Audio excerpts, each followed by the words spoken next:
Hello everyone, this is Monalisha. Welcome to our channel. In today's class, we'll discuss about some MCQs based on human eye and the colorful world. This is the chapter number 11 of your NCERT textbook, right? So let's start question number 1. The question number 1 says the human eye forms the image of an object at its human eye object की image को कहाँ form करता है.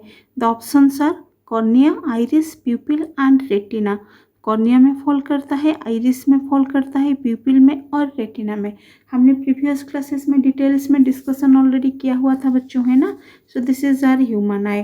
तो ये जो हमारे human आई का पार्ट है, फर्स्ट और फ्रंट पार्ट आप बोल सकते हो, this is known as cornea, right. Then यहाँ पर जो रेड कलर का दिख रहा है ये हो गया हमारा आइरिस. क्या है? Iris.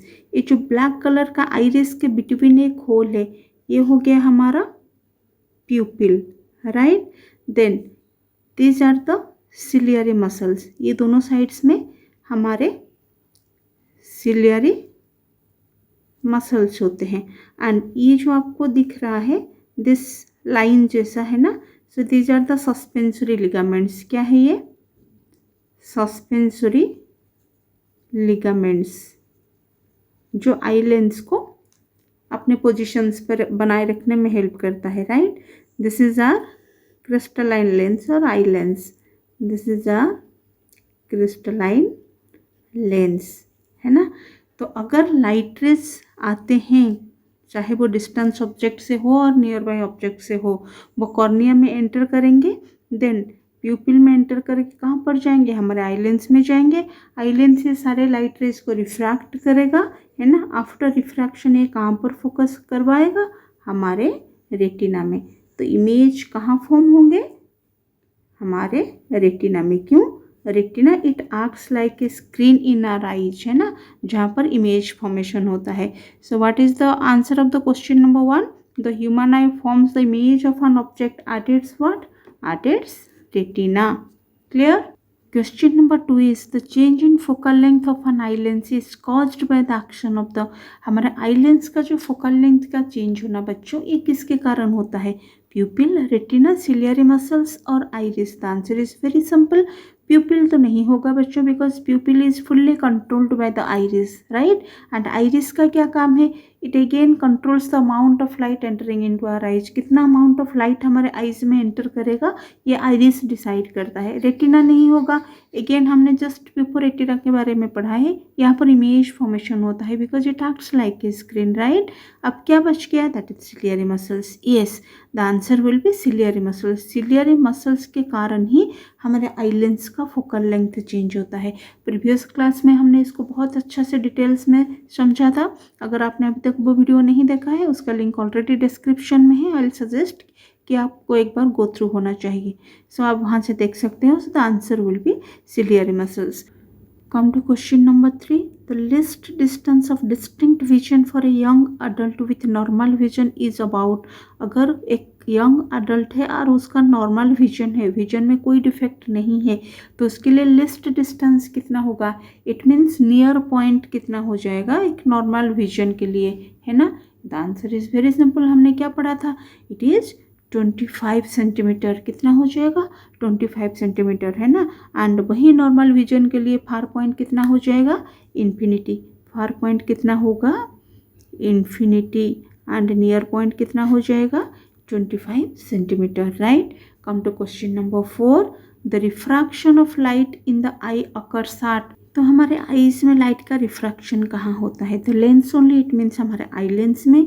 The cornea only. Both the cornea and the eye lens and the प्यूपिल.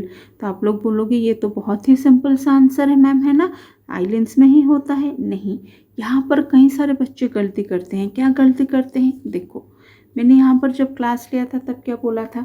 Eye lens में तो लाइट का रिफ्रैक्शन होगा ही क्योंकि ये कॉन्वेक्स शेप का ही लाइट को रिफ्रैक्ट भी करेगा जो वेल एज कन्वर्ज करके रेटिना में फॉल करवा देगा, राइट. बट और क्या मैंने बोला था फर्स्ट क्लास में? जो ये कॉर्निया होता है हमारा, it is the front part of the I. It is bulging outward. And again ये कौन से शेप का है? ये कॉन्वेक्स शेप का है. सो लाइट का रिफ्रैक्शन कहाँ होगा? कॉर्निया में भी होगा as well as हमारे आई लेंस में भी होगा, right. So the answer will be the both the cornea and the eye lens. Question number 5 says that to focus the image of a nearby object on the retina of an eye, it means nearby object के image को retina में focus करने के लिए हमारे eyes में क्या changes होते हैं? The distance between eye lens and the retina is increased. क्या आई लेंस एंड रेटिना का जो डिस्टेंस है वो इंक्रीज हो जाता है? It means eye lens and retina के बिटवीन जो डिस्टेंस है क्या वो इंक्रीज होगा? The distance between eye lens and retina is decreased. क्या distance between eye lens and retina decrease हो जाएगा? The thickness of the eye lens is decrease. क्या हमारे आई लेंस का थिकनेस डिक्रीज होगा? और the thickness of the eye lens is increased.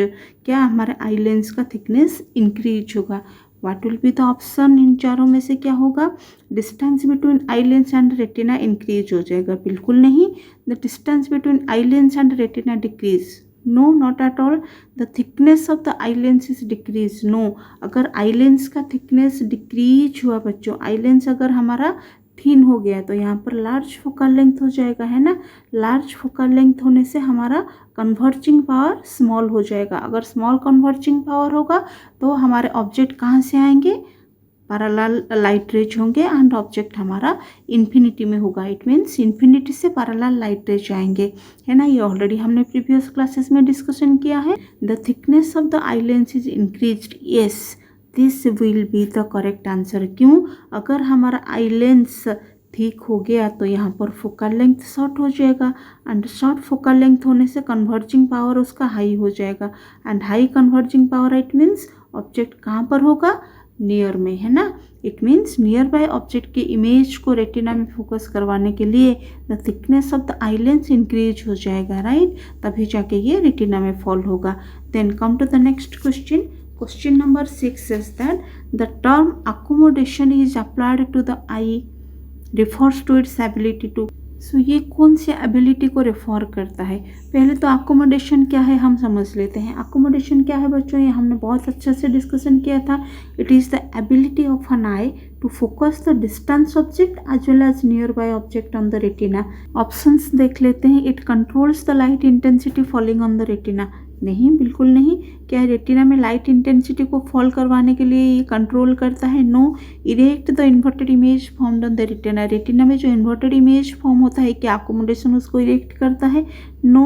Then it vary the focal length of the lens. Yes, this will be the correct answer, है ना. Focal length को vary करता है. हमारा जो आई लेंस है ये उसको थिन भी करता है एज वेल एज थिक भी करता है. तो vary the focal length of the lens जिसको हम बोलते हैं अकोमोडेशन. अगर हमारा फोकल लेंथ यहाँ पर लार्ज हो गया इट मीन्स लेंस थिन हो गया तो यहाँ पर क्या होगा? हम इन्फिनिटी में ऑब्जेक्ट को देख पाएंगे. अगर हमारा लेंस थिक हो गया it means focal length short हो जाएगा एट कन्वर्जिंग पावर इसका हाई हो जाएगा तो हम नियर बाय ऑब्जेक्ट्स को भी क्लियरली देख पाएंगे. तो अकोमोडेशन का मतलब क्या है? It is the ability of the eye to focus the distance object as well as nearby object.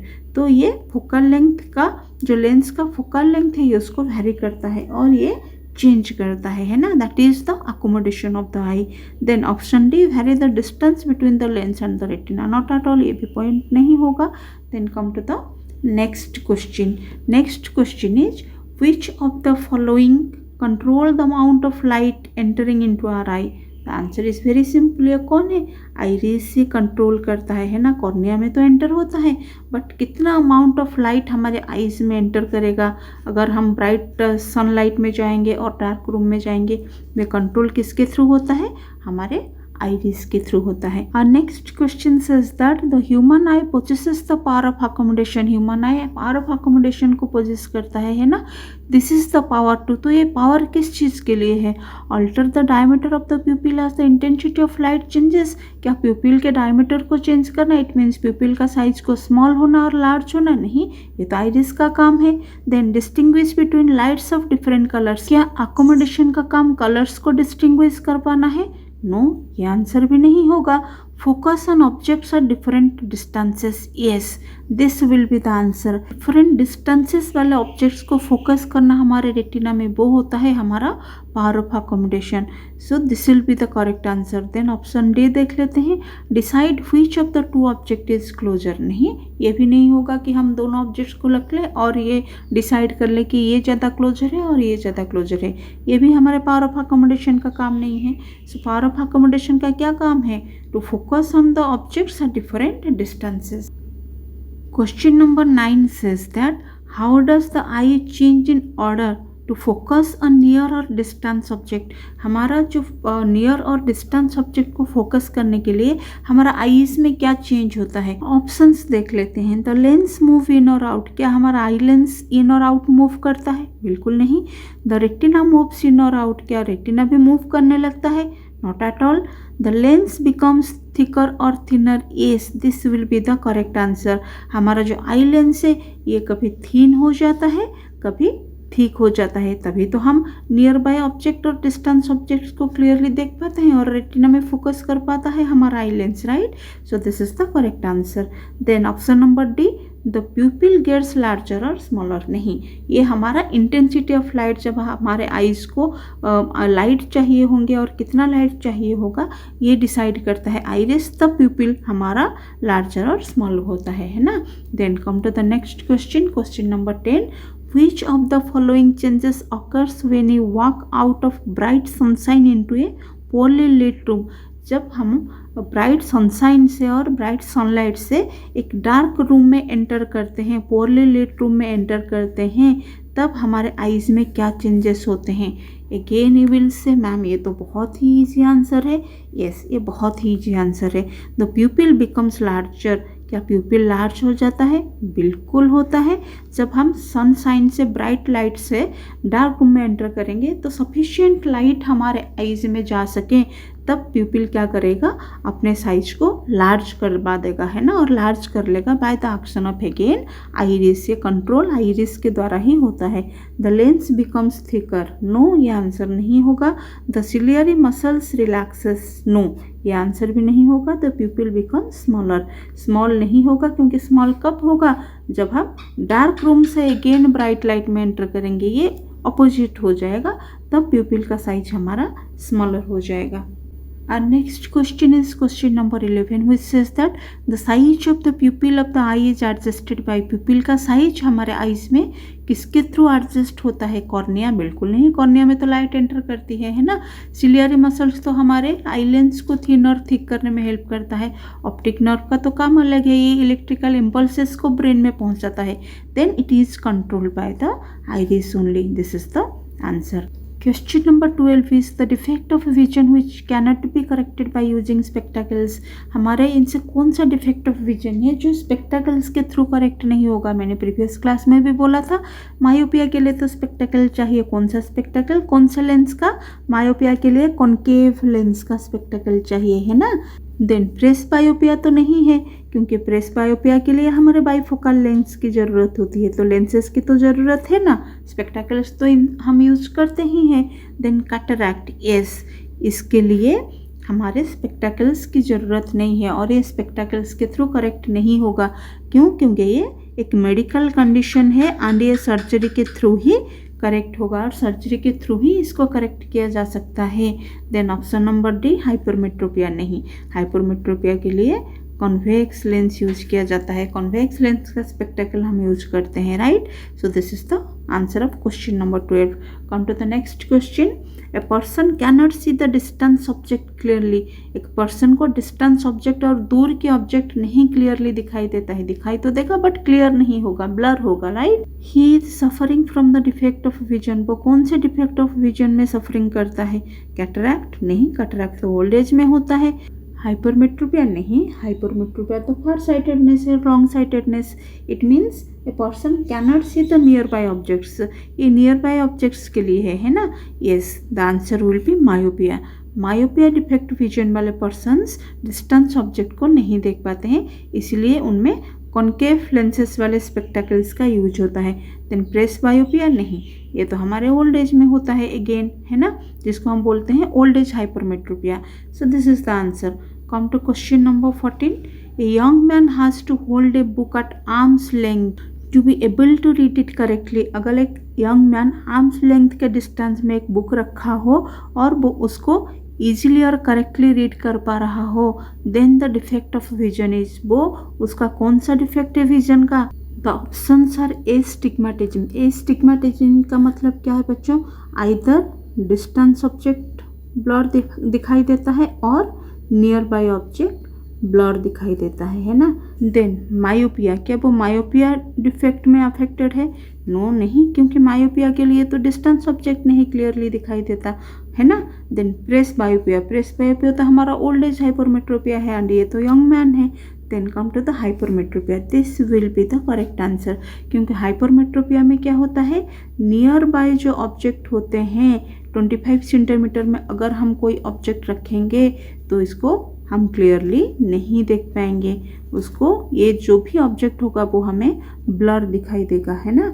अगर हम 25 सेंटीमीटर से अवे और more than 25 centimetre, it means अगर हम आर्म्स लेंथ के डिस्टेंस में कोई ऑब्जेक्ट रखें तो हाइपरमेट्रोपिया डिफेक्ट वाले पर्सन्स को वो इजीली और क्लियरली और करेक्टली दिखाई देगा एंड वो करेक्टली रीड कर पाएंगे, है ना। Come to question number 15. The defect of vision in which the eye lens of a person gets cloudy resulting in blurred vision is called. The answer is very simple. It is myopia नहीं, presbyopia नहीं, color blindness नहीं. Yes, it is cataract. Next question is person cannot see distance object clearly. एक person को distance object clearly नहीं visible होता है. So his vision can be corrected by using the spectacles containing. उसको कौन सा spectacle use करना चाहिए डिस्टेंस ऑब्जेक्ट को क्लियरली नहीं देख पाने के लिए? इट मीन्स इसका कौन सा डिफेक्ट है? इसका मायोपिया का डिफेक्ट है ना। सो ये कैसे करेक्ट होगा? By using concave lens, right. Then ये सारे ऑप्शंस तो नहीं होंगे। Number 17 says that a person finds difficulty in seeing nearby objects clearly. एक persons को nearby objects नहीं clearly दिखाई दे रहे हैं. His vision can be corrected by using spectacles containing. तो वो उसको कौन सा spectacle यूज करना चाहिए correction के लिए? Whether converging lens या diverging lens, prismatic lens और chromatic lens. अच्छा, prismatic lens है बच्चों, क्या है? जिसको डबल डबल दिखता है ना, हमें दो दो नजर आएंगे, तो ये हो गया हमारा प्रिज्मेटिक लेंस। क्रोमेटिक लेंस क्या है? वो कौन से डिफेक्ट वाले यूज करते हैं? जिसमें कलर आइडेंटिफिकेशन और कलर को डिफ्रेंशिएट करने में प्रॉब्लम हो। बट यहाँ पर हमें क्या है, नियर बाय ऑब्जेक्ट्स क्लियरली नहीं देख पाएगा, तो वो कौन सा लेंस यूज करेगा? वेदर कन्वर्जिंग लेंस और डाइवर्जिंग लेंस, वो कन्वर्जिंग लेंस यूज करेगा, राइट। कन्वर्जिंग लेंस इसका मतलब इसका कौन सा डिफेक्ट है? हाइपरमेट्रोपिया का डिफेक्ट है, राइट। किसका डिफेक्ट है? हाइपरमेट्रोपिया का डिफेक्ट है, तो वो कौन सा लेंस यूज करेगा? कन्वर्जिंग लेंस यूज करेगा, तो वो लाइट को कन्वर्ज कर देगा, नियर बाय ऑब्जेक्ट्स को वो क्लियरली देख पाएगा, है ना। Then come to question number 18. What is the other name for myopia and hypermetropia? Myopia and hypermetropia का अदर नेम क्या है? इसका आंसर आप कमेंट बॉक्स में मुझे लिख के बताएंगे, right. Then question number 19. What is the near point and far point of a normal human eye? और द रेंज ऑफ विजन क्या है? नॉर्मल ह्यूमन आई का कोई डिफेक्ट ना हो। It's very simple. Far point कितना हो जाएगा हमारा? फार पॉइंट नॉर्मल ह्यूमन आई के लिए इन्फिनिटी, एंड नियर पॉइंट कितना हो जाएगा नॉर्मल ह्यूमन आई के लिए? It's very simple, 25 centimetre, right. And question number 18 का आंसर आप मुझे कमेंट सेक्शन में लिख के बताएंगे। Come to the question number 20. The part of eye sensitive to light. हमारे आईज का वो कौन सा पार्ट है जो लाइट सेंसिटिव है? It's very simple. आंसर क्या होगा? इट इज रेटिना, क्योंकि रेटिना पे ही large number of light sensitive cells present होते हैं। So these are some questions of human eye and the colourful world, जो हमने प्रीवियस क्लासेस के बेसिस पर ही डिस्कशन किया हुआ है, राइट। नेक्स्ट एक छोटा सा टॉपिक है बच्चों जो हम अभी डिस्कशन कर लेते हैं। Why do we have two eyes for vision? क्योंकि टू आईज में हम horizontal view of view 180 degree तक देख सकते हैं, बट अगर हम लोगों के पास एक ही आई होगा तो हम सिर्फ 150 डिग्री तक देख पाएंगे, right. Then next is or कुछ अनदर वन पॉइंट ये भी होगा बच्चों, सेकेंड पॉइंट, टू आईज में हम जो भी डिस्टेंस होगा और डेप्थ होगा हम एक्यूरेटली जज कर पाएंगे, है ना। You can see to eyes में हम डिस्टेंसेस को और डेप्थ को एक्यूरेटली जज कर पाएंगे। क्या कर पाएंगे? एक्यूरेटली जज कर पाएंगे, है ना। तो ये दो कारण की वजह से हमारे पास 2 आइज है, नॉट जस्ट 1। एक तो हम 180 डिग्री तक देख सकते हैं, वाइड फील्ड ऑफ व्यू होगा, एंड अनदर वन हम डिस्टेंस और डेप्थ को एक्यूरेटली जज कर पाएंगे। तो कभी कभी आप लोगों ने देखा होगा बच्चों, क्योंकि ह्यूमन बींग्स के आइज क्या होते हैं, इन फ्रंट ऑफ देयर हेड, है ना। हमारा जो आइज है बिल्कुल हेड के सामने प्रेजेंट होता है। बट रैबिट्स को देखा होगा, रैबिट्स का आइज कैसा है, एक साइड्स में हेड के प्रेजेंट रहता है ना। So human beings and other animals जिनके आइज बिल्कुल इन फ्रंट ऑफ देयर हेड होते हैं बच्चों, उनको बोला जाता है स्टेरियोस्कोपिक विजन। क्या बोला जाता है? Stereoscopic vision, stereoscopic vision. और क्या बोला जाता है? स्टेरियोप्सिस। और क्या बोला जाता है? स्टेरियोप्सिस। तो ये स्टेरियोस्कोपिक विजन और स्टेरियोप्सिस क्या है? You will write human beings and other animals having their eyes in front of their head is known as stereoscopic vision और स्टेरियोप्सिस। अच्छा, ये किस लिए है? क्योंकि ये डेप्थ को एक्यूरेटली परसेप्ट कर पाएगा, है ना, which gives the perception of depth. ये क्या करता है? Gives the perception of depth, gives the perception of depth. In today's class we have discussed some questions and a small topic about why do we have 2 eyes for vision and not just one, as well as what is the stereoscopic vision and why it needs, which gives the perception of depth, right? So that's all about this class. See you in the next class. Thanks for watching this video.